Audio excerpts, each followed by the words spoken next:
take a look at Matchday 29 of the Nigeria Professional Football League. Let's run through it. That one will get us talking because the fixtures are mouth-watering fixtures right there. For MFM, they need to win at home. Yeah, they love winning at home. They need to keep winning at home because Plateau United, it seems like they don't want to leave the top of the table at the moment. ABS will take on Rivers United. Crucial match for ABS, and you understand why, because they were disgraced at home by Sunshine Stars, and they said, look, they don't want it anymore. Rivers United is coming to Ilorin. I don't know what Rivers United can do, but I know it's going to be a very, very tough match right there. MFM will welcome Wiki Tourists to their Agege Stadium, and Lagos football fans will be looking forward to that. Kano Pillars will play Enugu Rangers, Cracker anytime, any day.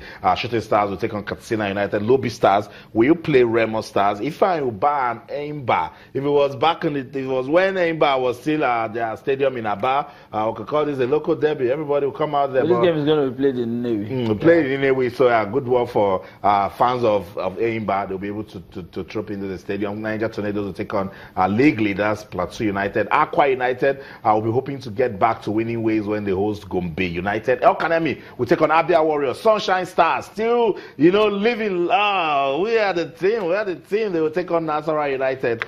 And that one will, of course, get all of us talking. Let me begin with you, Tolu. Mouth-watering fixtures. If you look at it, I don't know where to start, but I think Ifeanyi Uba Eimba will get us talking. Definitely. Ifeanyi Uba, and I think their fans have been very supportive. Yeah. They come out in mass and they really cheer their team to victory.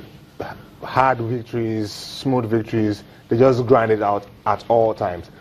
Anybody know that this is a chance because Plateau is going away from home, and MFM don't have a very big opponent, with all due respect to Wiki Tourists, but they are trying to close in the gap on MFM, which should be their priority because I think Plateau are already miles ahead of Enyimba at the moment, currently 6 points, or 7 points, I beg your pardon. So, but just 2 points separate Enyimba from MFM. That's right. Enyimba will do themselves a whole lot of good if they can get a draw at Nnewi, knowing fully well that MFM will probably win at home against Wiki Tourists. But it will be difficult for them to get a win because FC Ifeanyi Uba have not lost points at home this season. Wow. So if you're going to go there and get a point, you need to really play or be at your very best to do that. And that is what anybody probably do, although I still think Ifeanyi Uba will edge that one. That's right. Let's come to Lagos, Alfredo Koligwe. Wiki Tourists, their last match, they defeated Kano Pillars 2-0. You think they can do anything in Lagos?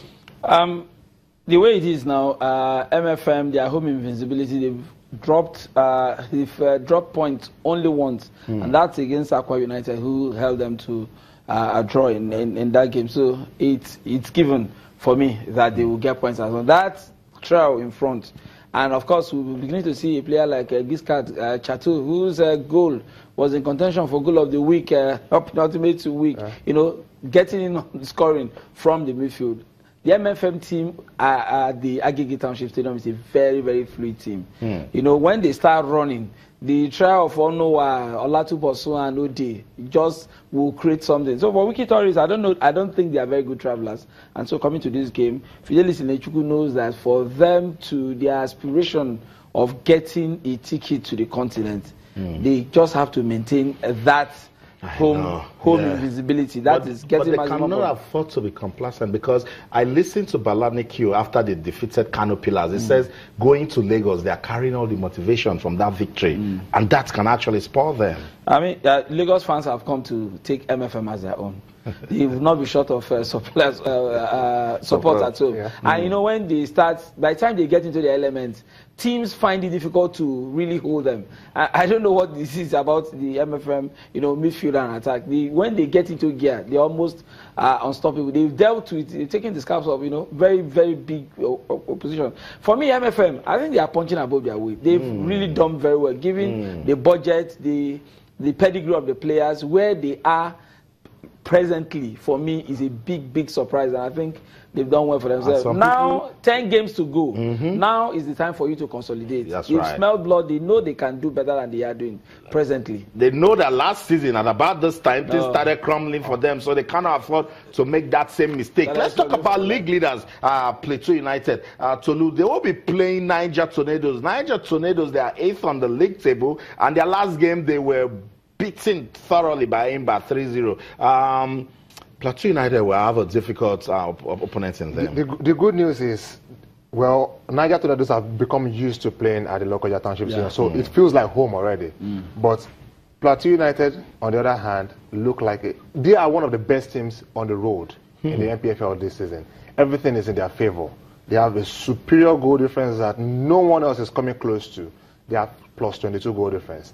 And they are the second best defensive side in the league. Wow. They have only considered 19 goals this season. The best is held by Rivers United, shockingly, who have only considered 18. So I scored how many? I scored 18 also anyway. So they are so poor going forward. But they are solid defensively. But Plateau United, on the other hand, have scored lots of goals. They've scored over 40 already, and they've considered just 19. So it tells you that they know how to, they may just know what to do to get points. I think it's possible they can actually pick up a point in Lokoja, knowing that they have a 5-point advantage over MFM. Losing that game means that they'll be walking tightropes, which they wouldn't want to do. So I fancy them to pick a point against Niger Tornadoes. Okay, I will be watching because, I mean, Plateau United, they've done one thing. They've told us, guys, we love where we are and we don't want to drop. And if you check from about match day 18 that we've been talking about them, dropping the comeback, drop the comeback. Now they've managed to push it to 5 points difference. If MFM does not win at home, they've been at the top of the log more than any other team. Right from match day 1. Where they got the result against, I think, Remo Stars.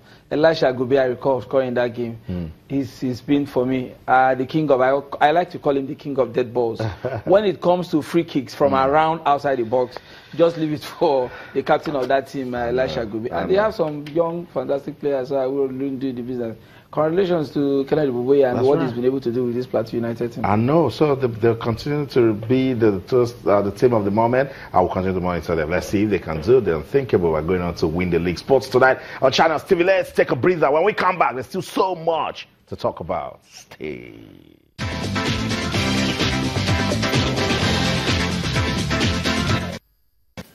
That was what happened last night. Welcome back. We're still talking sports right here at Channels TV Sports Center in Lagos, Nigeria. The guys are still with us in the studio, Tolu Olorumoteni and Alfred Okoligwe. Guys, let's talk about the International Champions Cup. 5 more days to go. It's 5 more days to go to the International Champions Cup, and this gives clubs an opportunity to take a look at what they're doing before the main season starts. Definitely. The International Champions Cup has been a tournament going on for, I think, 4 years now, began in 2013, and every year it gets bigger and bigger and bigger. Now, I think the fans are more interested they will be a lot more interested to see that their teams will be taking on some of the best teams across Europe, and it is not even a European game. It is a friendly, and they get to test themselves against the likes of Juve, Barcelona, Manchester United, Manchester City, and so many more like that. So I think teams have the ability, or have been given the opportunity to test their best legs, and the new guys who are just coming in against the very best teams. Well, goalkeeper got to the ball first. Goalkeeper got to the ball first. And that's Sunday Adetiji, top scorer. 1-on-1, and the goalkeeper is beaten.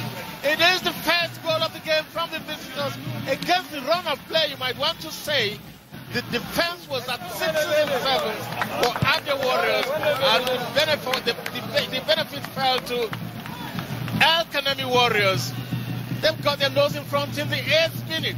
What a start to this game.